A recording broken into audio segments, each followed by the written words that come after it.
By the year 2267, Earth has become uninhabitable because of ecological collapse, and humans now live in overcrowded space stations in Earth's orbit. Those with enough money escape to the planet Rhea, where they can start a new life.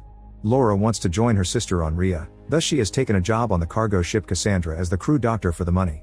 The trip to station number 42 will take 4 years to arrive and 4 more to get back, so the crew will go into cryosleep and take turns staying awake one person at a time for 8 months to keep an eye on things. Before leaving, Laura sends her sister one last video message, which will take a few years to get to Rhea. When she boards the Cassandra, Laura meets the crew, Captain Lacroix, First Officer Lindbergh, System Administrator Yoshida, Prokof, and Vespucci. There's also Decker, a sky marshal sent by the government because lately ships have been under attack by the radical Neo-Luddite group Machine Strikers, who are against living inside machines.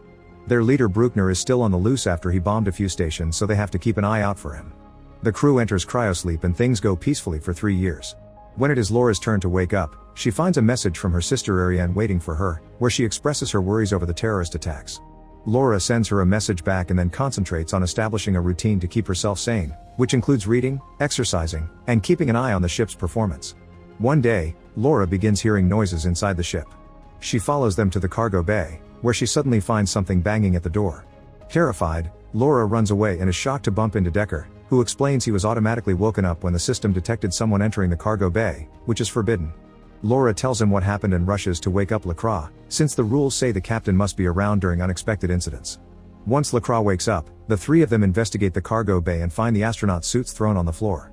Lacroix wants to believe the air pressure tossed them, but then he checks the system logs and discovers multiple illegal accesses during Laura's shift. Afterward, the trio suits up and enters the containment area, leaving a metal plate at the gate to keep it open. They split to look for clues and Laura climbs to the upper area, which consists of dangerous narrow bridges to walk on. Suddenly Laura notices something falling. It is Lacroix. Decker and Laura rush to check on him and find him unconscious. At that moment, the gate starts closing because it's bending the plate, so Decker picks up Lacroix and runs with Laura to get out before they get locked inside. By the time they make it out, Lacroix is dead and no CPR will bring him back. Since this is an emergency now, the whole crew must be woken up. Following protocol, Lindbergh becomes captain and she immediately assigns tasks. Yoshida must inspect the logs for suspicious activity, Laura must do an autopsy on Lacroix, and Prokof and Vespucci must fix the gate. During the autopsy, Laura confirms Lacroix died when he fell. She also discovers one of his eyes is an implant. She and Decker connect the eye to the computer and check the recording of Lacroix's last moments. To their shock, Lacroix finds an open containment unit with a biohazard warning on it, which doesn't make sense because they are supposed to be transporting construction materials. While Prokof and Vespucci discover the gate's gears somehow broke, Laura and Decker return to the cargo bay and use Lacroix's badge to investigate the containers from the video.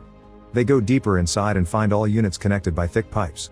A closer look reveals a huge surprise: there are sleeping humans inside all of them. They call Prokof and Vespucci to help them move a unit with a kid out of the bay, which raises an alert in the system and all the units start moving.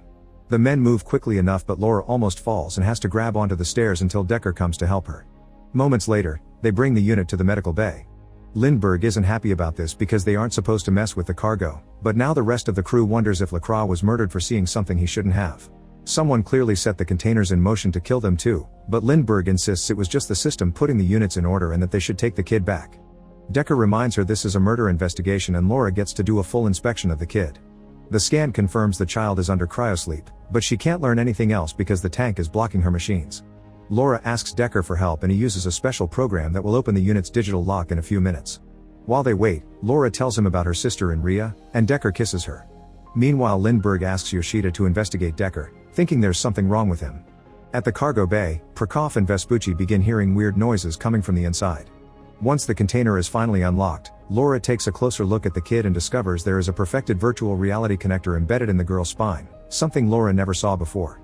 Decker wants to disconnect her, but Laura refuses because it could cause irreparable neural damage. Reluctantly, Decker understands and asks Laura to keep this secret for now. Afterward, Laura sends another message to Ariane, telling her about her findings and complaining about how long messages take to arrive. In the meantime, Yoshida tries to access Decker's file only to get blocked out. 20 minutes later, Laura is surprised to get a message from Ariane back so soon. Confused about what's going on, she confronts Decker and asks him why he wants to keep secrets and why he knows how to open the units. Instead of replying, Decker kisses her, and the two of them end up getting frisky. A few hours later, Lindbergh calls everyone to the deck and informs them that Yoshida discovered someone manipulated the cryo chamber's logs. It turns out Decker had been woken on regular basis, but Decker just says it is part of his duty to check on the ship periodically. Lindbergh suspects him to be Lacroix's killer and tries to arrest him, causing Decker to try to defend himself. Yoshida and Vespucci manage to overpower him, but in the struggle Decker gets hurt, and Laura asks them to bring him into the medical bay to avoid blood contamination. Laura takes care of Decker's wound while ignoring Decker's attempts at chit-chat, and before she leaves, Decker confesses they aren't going to station number 42, they're actually going to Rhea. Afterward, Decker is put back into cryosleep. In private, Laura asks Yoshida to check the ship's destination. Yoshida confirms they aren't going to station number 42, and since it's impossible to change coordinates after the flight already began, it means this was planned from the beginning. When Laura brings up her messages arriving quickly to Rhea, Yoshida points out Lindbergh is lying to them since she should know the coordinates. Afterward, Yoshida goes back to her computer to see if she can find out more. While Laura has a drink with the guys, she notices the power fluctuating and worries about Yoshida, so she goes to check on her. Unfortunately, Yoshida is already dead. Upon hearing this, the crew immediately goes to check on Decker and discovers he's escaped the cryopod. The logs indicate someone left him out. The crew gets armed and goes looking for Decker. Laura and Vespucci go to the lower deck and find an open duct, which makes them think Decker escaped through there. Vespucci goes to the other side of the vent while Laura climbs this end, and she ends up finding a secret chamber full of trash. Suddenly she's attacked by a man and in the struggle, Laura shoots him. A closer look reveals this guy as the terrorist Bruckner, and there's a box with his belongings nearby. Laura finds pictures of the machine strikers working to develop natural resources and discovers Decker is part of the organization. There's also a tablet with a video showing that the machine strikers are growing food on Earth thanks to greenhouses and are purifying their own water, so there's no need to leave the planet, they just need to make an effort to clean it. Then Laura is startled by Vespucci, who informs her they've found Decker. Everyone returns to the deck and Lindbergh orders the guys to hit Decker to make him talk. Decker explains Rhea is just a simulation and the people in the containers are being used as neural units. The government is lying because if people knew parts of Earth are habitable again, the system would crumble. Decker admits Bruckner cracked up and killed Lacroix, but not Yoshida. Vespucci and Prokop take Decker away while Lindbergh asks Laura to finish with the kid in order to send her back to the cargo hold. Lindbergh also wants Laura to go back to cryosleep, promising to take over her shift. Getting suspicious, Laura takes out her gun but Lindbergh beats her to it and ties her up. Lindbergh explains that settlement on Rhea actually failed, and the simulation is only temporary until they manage to find a new planet to terraform. This simulation allows people to stay alive with hope, and Lindbergh won't allow anyone to get in the way, so she'll kill Laura and Decker with the excuse they killed the captain. Meanwhile, Vespucci and Prokop take Decker to a random corridor and demand to know everything. When they hear Lindbergh knew all along, they go back to capture her and put her into cryosleep. Vespucci tells Prokop they should connect themselves to Rhea because a simulation is still better than this crappy life they have. In the medical bay, Laura manages to start safely waking the kid from the unit. Decker apologizes for lying and asks for her help. Laura accepts as long as he rescues her sister from the simulation. Afterward, the crew makes a plan. They'll finish their trip to station number 42 because that's where the simulation is kept, so Decker will connect Laura to the system in order to send a message with the truth to Earth. Then they'll blow up the antenna. For the next few days, Decker and Laura spend their private time together, and Decker tells Laura how nature has reclaimed every spot on Earth. When they finally arrive at station number 42, they delay the delivery of the cargo, which gets them 30 minutes to pull off the plan. Laura discovers the child is awake and wandering, so she has to quickly take her back to her room to keep her safe. Prokop and Vespucci secretly work against the plan because they want to connect themselves to Rhea, and to do that they'll need Lindbergh's badge.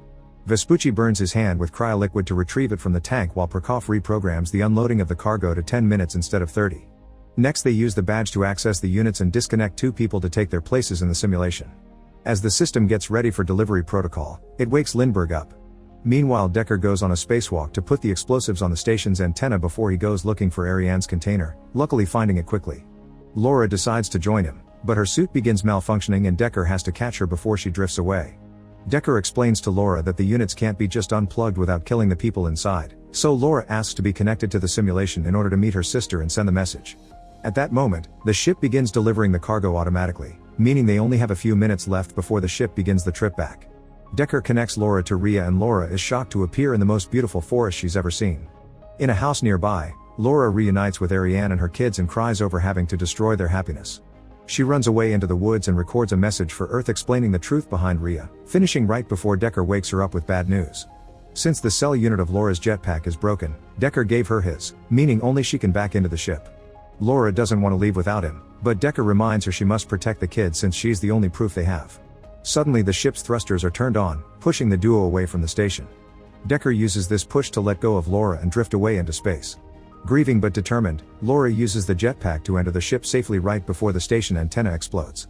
As the ship goes into autopilot mode to start the flight back, Laura goes looking for the girl and bumps into Lindbergh. A fight ensues between both women, and when Lindbergh grabs an axe, she accidentally breaks a gas tank. Laura uses it to push Lindbergh into an airlock, trapping her there. Then the airlock exit opens and Lindbergh is ejected into space. Afterward, Laura looks for the kid and finds her calmly having a meal. The two of them begin a new routine for the trip back while Laura's message arrives at the stations around Earth, letting people know the truth. Make sure to subscribe and turn on notifications so you can watch more videos like this. Thanks for watching.